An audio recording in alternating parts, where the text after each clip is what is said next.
ఉన్నటువంటి మనోవేదన ఆ స్వామివారి దయ వల్ల మరి కంప్లీట్ గా నేను ఏదైతే చెప్తూ వచ్చాను, సత్యం నా వైపు ఉంది, న్యాయం నా వైపు ఉంది, భగవంతుడు నా వైపు ఉన్నాడని చెప్తూ వచ్చాను.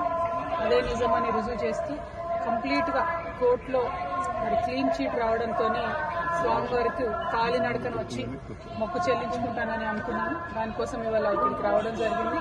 నిన్న కాలినడకన కొండకెక్కి ఈరోజు పొద్దున్నే స్వామివారి దర్శనం చేసుకోవడం జరిగింది.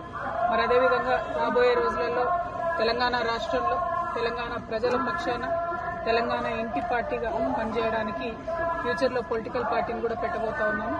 కాబట్టి దానికి కూడా ఖచ్చితంగా స్వామివారి ఆశీస్సులు ఉంటాయి, దయ ఉండాలని చెప్పి కోరుకొని మరి వాళ్ళు దర్శనం చేసుకోవడం జరిగింది.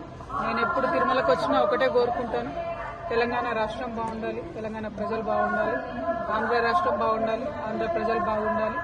రాష్ట్రాలుగా మనం విడిపోయినా కూడా ప్రజలుగా కలిసి ఉండాలి, ప్రజలందరూ బాగుండాలని మనస్ఫూర్తిగా కోరుకుంటాను.